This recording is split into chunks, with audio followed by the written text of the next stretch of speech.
Well, good morning for another talk on Marianne Williamson running for 2020 U.S. President. This is my #2 video on this topic. I will put a link to the first video and want to make sure that as I comment today, I'm not going to be focusing only on Marianne Williamson, and the title of the video series here is Marianne Williamson. But that doesn't mean that that's how I think, because when I analyze, and I'm going to do a brief fear analysis here, the way I analyze is from a systems point of view. So I'm always looking at least the following combinations as I make my critique. This fear analysis I'm going to pull off today very quickly as a demonstration and as a possibility for both Marianne Williamson and her team. So that's the first part of the system I'm looking at. And then I'm looking at communicating right now to who are all those people that interview her. There's just a whole slew of people from magazines, from media, from all sources. And I'm really interested in how they also play into and create Marianne Williamson. So we've really got a phenomenon that I'm analyzing, which is this triangulated relationship of a system. And of course, as the society supports the media, as various power players support media, and who hires these interviews, how the interviewers are trained. I'm speaking to all of that. I'm speaking to the education process because I'm an educator. I'm a fearologist. And it's my job to, on my own initiative, and maybe someday I'll be hired as a consultant by these people. All right. But for now, the fear analysis is systemic, okay? So looking at all the systems interactions. So keep that in mind, not just talking about Marianne Williamson and her positive points and her flaws and so on, okay? So I'll put a link again to the video one. You can have a look. I would suggest you listen to that one first before this one, but not necessary either. So let me start with why I've got my Sunday best clothing here on. Tight collar, tie that I don't wear too often, but I think it's important to show that I come from a family, it's a little bio about me, of my dad's side, immigrants from Russia, hung out in Germany, probably were leaving the Stalin regime.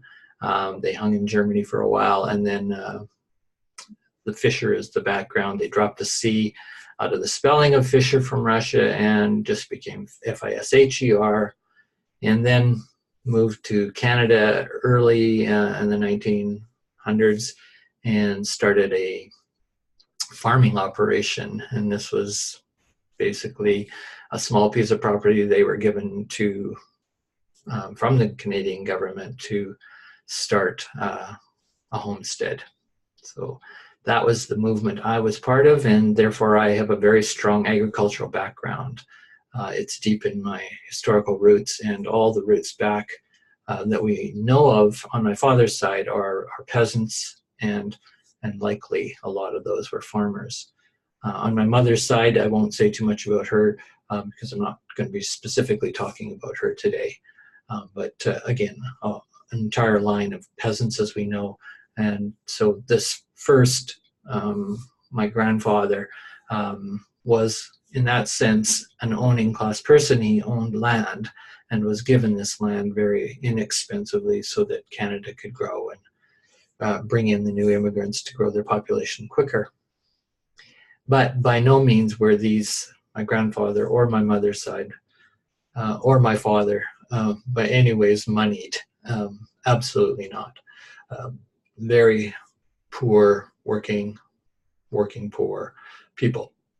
So very humble in that way, and my point is very Christian. So every Sunday when I went and visited my uncle on my grandfather's side, my dad and mom would drop us off and they'd go have fun for a few weeks and drop the kids off.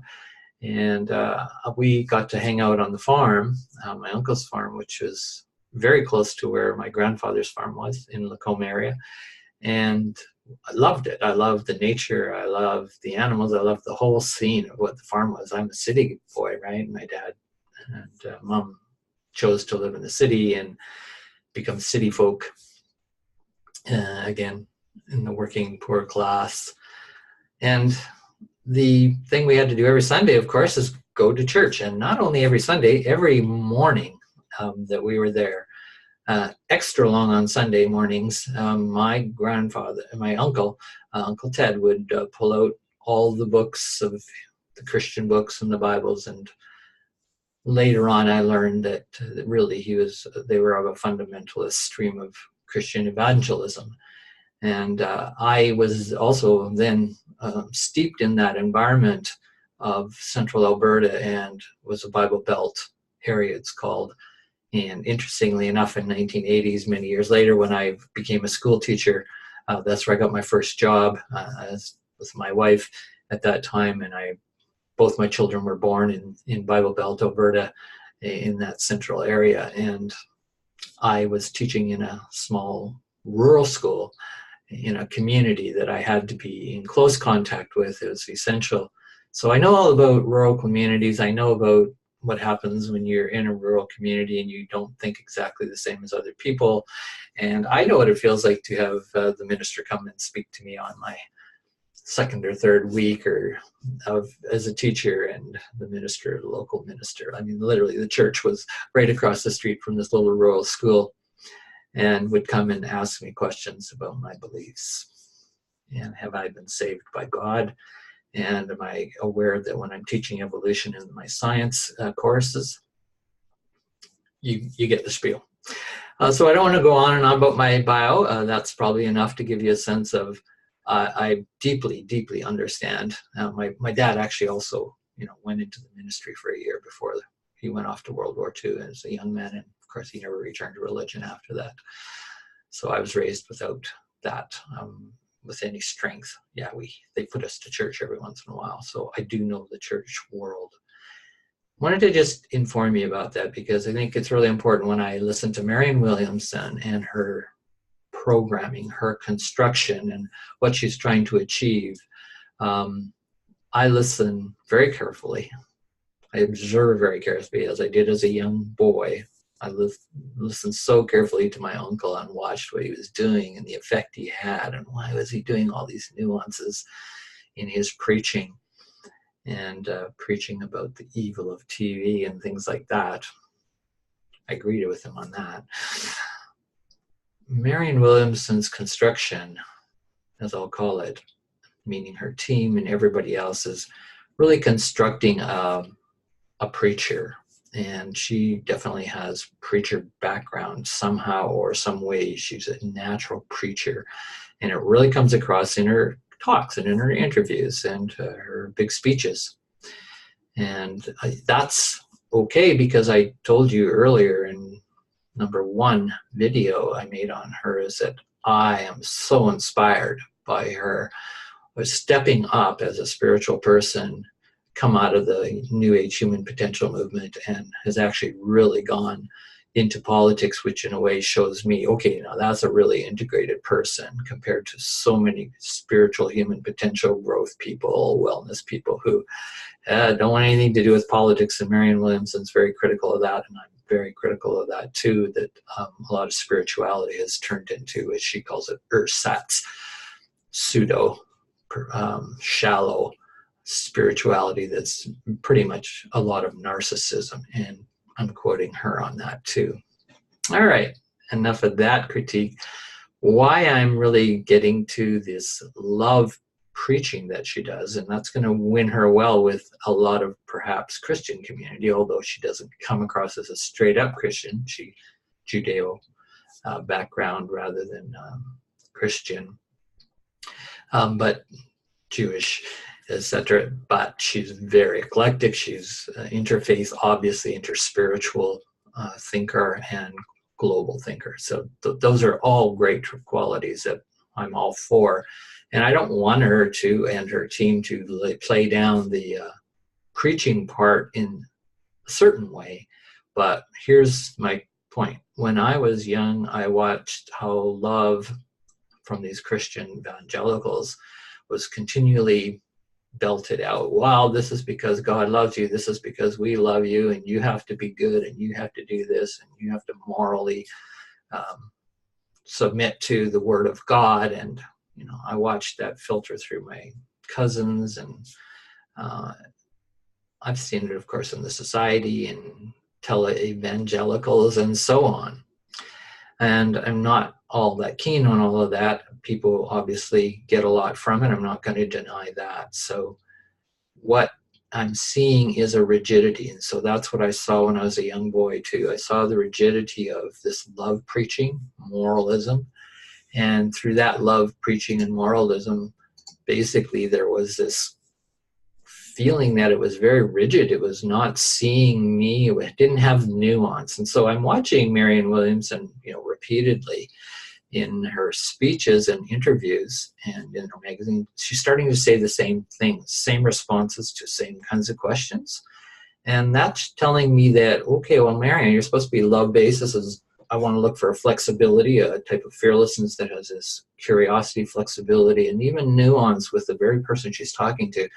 And I'm not seeing that very much. I'm seeing more the common response, and it feels like the whole team around her, and many politicians fall into this rigidity, this patterning of a repetitive answer.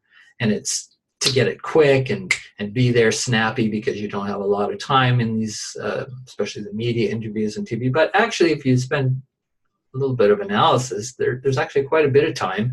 And Marianne Williamson could slow down those conversations. She could take a more nuanced answer and not just say, love is the solution and moral repair is the solution and so on, to building the great America back. And so all of those things I'm starting to find really starting to be quite weak. And I put out my after the last video, I offered to the team, Marianne Williamson's team, that you might, because you're talking about moving from fear to love-based, that's her fundamental moral teaching, and that's very Christian. That's very universal across many religions. The great religions, as my research has shown, slow down and take a nuance, and not only that, start teaching about fear. Teaching about love is another thing you can do, but I'm not seeing the teaching about fear itself per se. She's always sort of, and the team is, and the interviewers are wanting to pick on the problems in America, right? Economic, political, race, wars that we've been in, and the disasters of so-called politicians who have led us in to these disasters and supposedly have all this expertise. And she's arguing, well, I don't have that expertise of a politician, but I have the expertise of a moralist. She doesn't quite use those words, but pretty much what she's saying, and really she'll use the language, I have the expertise of a motivator, and that is how to help people, help groups, help America, help the world move from a fear-based motivation, right, which is kind of a scarcity, deficit, non-gifted place, to a more love-based, which is much more less selfish, more gifting, a different economy that's based on the human principles and the higher principles of our true self, she might say, our essence, our higher nature, angels of our higher nature. She likes to quote that book by Pinker. So I'm asking her to think about, and this again, when I say her, I really mean everybody, her team, her interviewers, to try and draw more nuance out of Marianne, try and get more out of her, allow her more freedom to respond, and to create more educating and less preaching, and less defensiveness from interviewers, and especially who are skeptical of her, trying to put down or challenge her preaching. How to do that? Okay, well, let's start with that. I think let's go with just one case, at least, of something that she gets asked almost repeatedly, pretty universally, is her notion for reparations of African Americans for slavery in Americans' history. And fundamentally with racism at the bottom of that, and fundamentally with a very toxic predatory capitalism at the bottom of that, that America has been built on that type of non-gifting, taking, privatizing, self-centered capitalist exploitation. And slaves were just a symptom of that economic logic, which is deep, deep, deep in the European mindset, the Western worldview. And so when she talks about reparations, it tends to be all about, okay, well, maybe it's this much money, and she's got this strategy, her team, of, getting in some African-American elders and so on. And they're going to ask for what they think, and the government, if under her presidency, would work out, how to offer all that extra money to help them get to a more equity in their development of their children and their education and their societies, their communities. So it's a very sort of controversial, and I think it's a good move. Unnuanced, again. So here's what I would add as a fear analysis to why a reparation, which is really a reconciliation, a truthing, and what needs to come from that is a new kind of harmony of not just black-colored people and white people, but it has to be a harmony that is actually really sincere.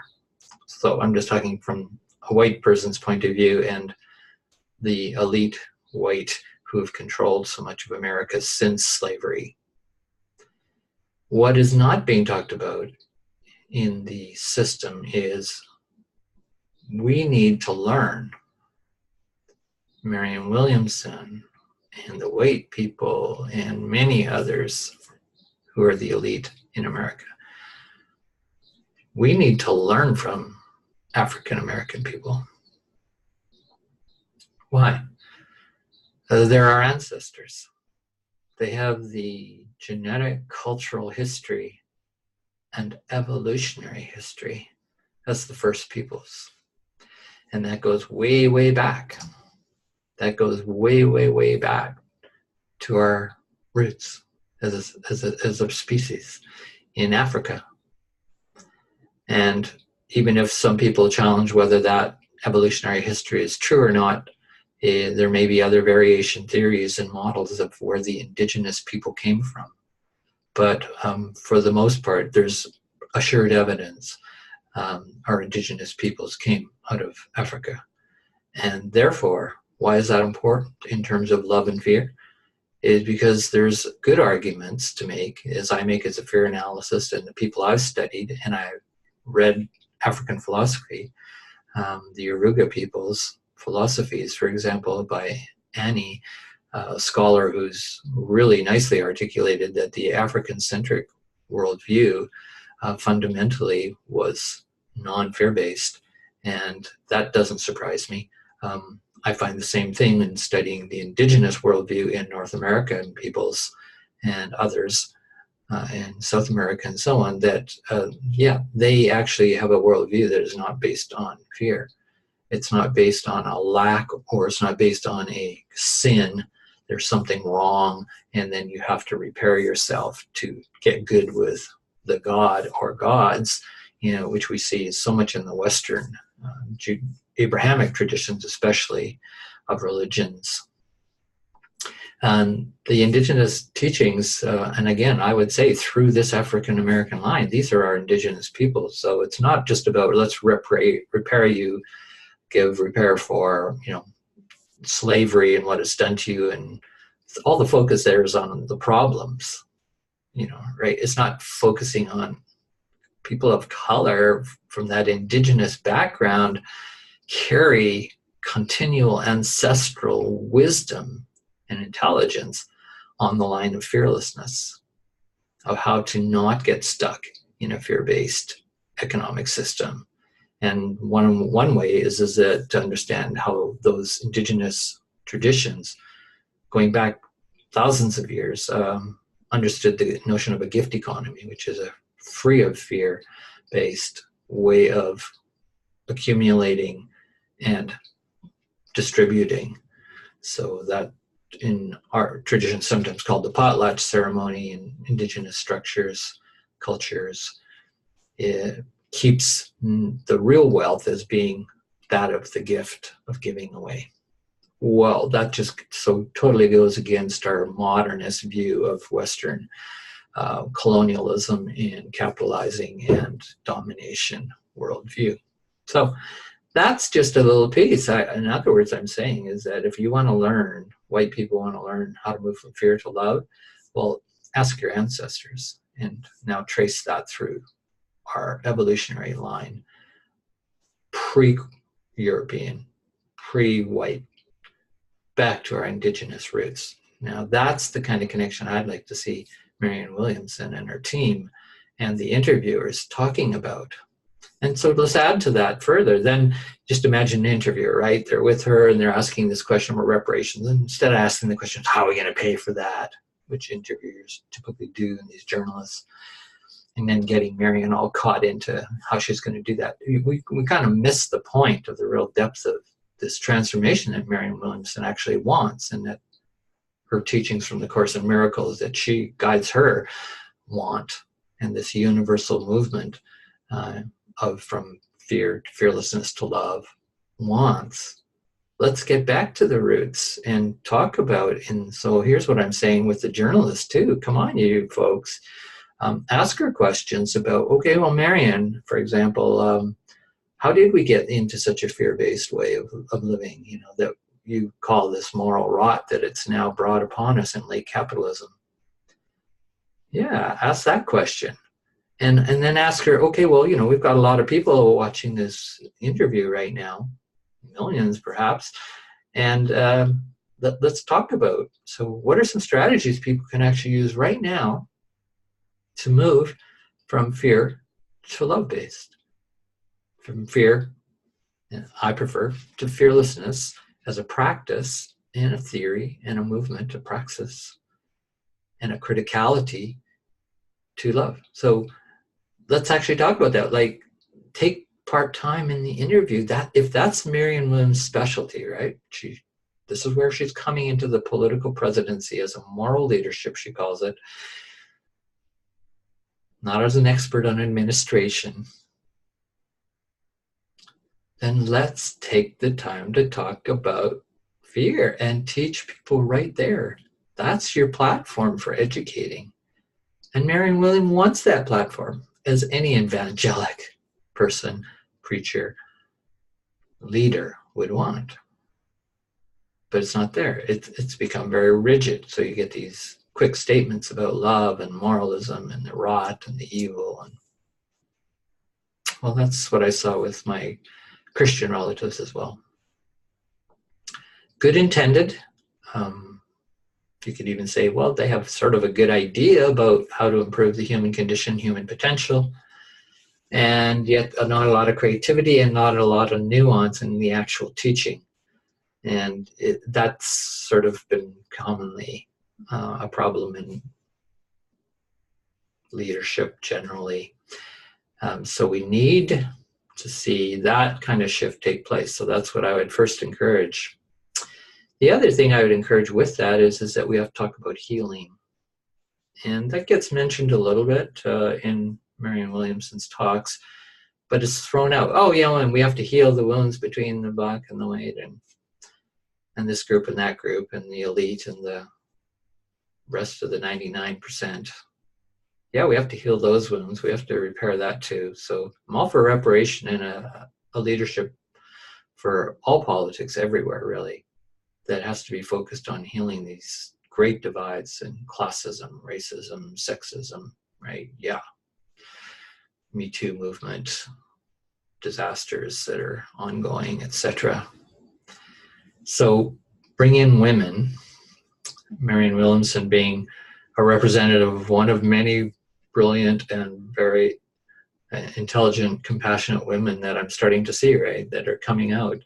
Our Canada, we just had the Department of Justice go through this crisis with the Minister of Justice, Jody, I can't remember her last name right now, and she was also the Attorney General of Canada, the highest legal position in the country, just recently wrote a public letter in a magazine stating that she felt that the Prime Minister and his cronies were interfering with the highest legal law and trying to protect corporate interests in Quebec, etc.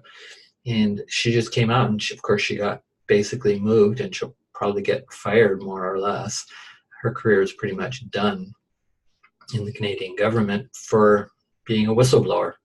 So not only the Me Too movement, a kind of whistleblowing within what men have been doing to women, power elite men in many kinds of aspects of life, and then we now have another whistleblower here in the Justice Department, and all the women running for the presidential election and the many who got in Congress in the last by-election, all of these movements of women, and I'm seeing it traditionally in Indigenous communities, as we saw a play, and the basic part of the play, which was on Treaty 7 here in the Blackfoot tribes history in Canada, Western Canada and United States, Northern United States, was that women have been and are continuing to be the point source of love and resilience. That's really what the play was about. And the director who wrote the play and the writer saying that really it's the men who seem to be the most wounded from the past history and the traumatized and have not been able to recover and really heal. And they're carrying violence and hurt and just a lot of neglect and abandonment, and of course addictions that go with that. I'm not saying women aren't addicted and perpetrating some of this violence either, but within the Indigenous community, they were saying that really it's the women who have learned these rituals and hold these rituals the deepest. So that I also think Marianne Williamson and her team could pull out, and the interviewers can pull out, what will be the benefit of an intelligent, integrated whole woman coming in, because women are so closely connected in their bodies and in their biology to caring and the care of the home. And there's so many connections that could be made that need nuance. So I'd like to hear them talking more about that. So, okay, that's pretty much what I just wanted to introduce today. I wanted to encourage journalists especially to actually ask questions that are going to be really educative, that Marianne can teach about. And I guess if you ask her and support her more to be a teacher, she will be, and she'll do less preaching, because preaching tends to always try to occupy and dominate a space when there's not a lot of space given. And so that's why we have to do this, improve this as a system. And so if you are interested in the relationship of fear and politics, last point, Marianne Williamson and everybody else involved in this education that's going on, which I think is really great with the new 2020 presidency. We have to talk not just about fear, moving from fear to love, because it ain't that simple. My 30 years of research shows, as a fearologist, that we have a fear matrix. We have a culture of fear. We have an empire of fear that is not just, and Sir Marianne Williamson and her team go off track. They think that just what you can do with an individual, moving an individual from fear to love, motivational counseling, coaching, therapy, whatever.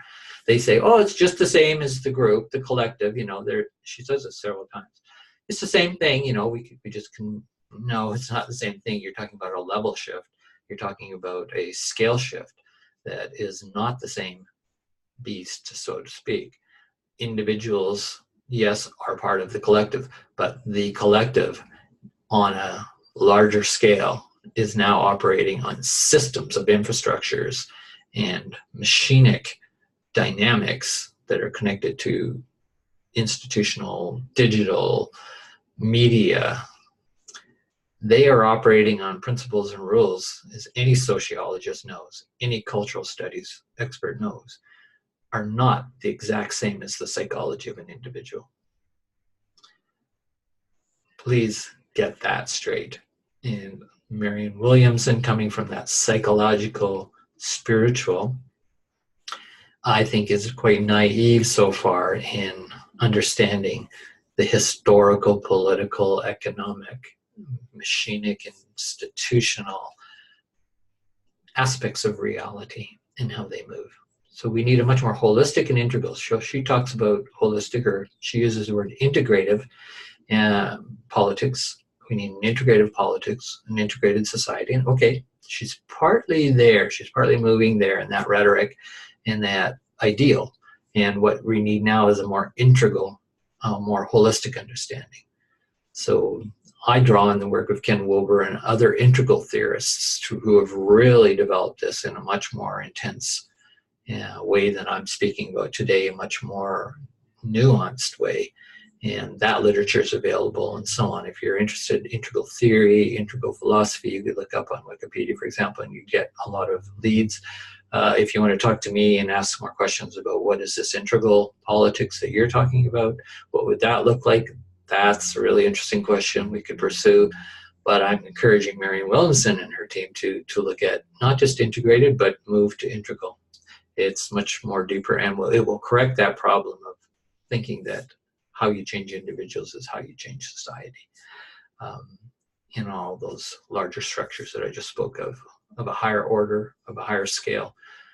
Okay, so I won't berate that point. I'm really interested to encourage more talk about fear education, what we can do in schools, what we can do all the way through up to K2 post-secondary to improve our fear education. And if you want to add love education, 50-50, please balance those. We need to learn both sides, not just the lovey part of the equation and then think that's going to solve all the fear problems. Everything in my research shows that will not work. My experience in life shows that that will not work. We need that nuance. So all for fear education, and let's look at the transformation of politics and through this new leadership of females. That's very exciting, and watching it emerge. And all reminds me back of why we need fearless leadership and a vision of fearless leadership. And what would that look like? Okay, well, thanks for this today. Bye now.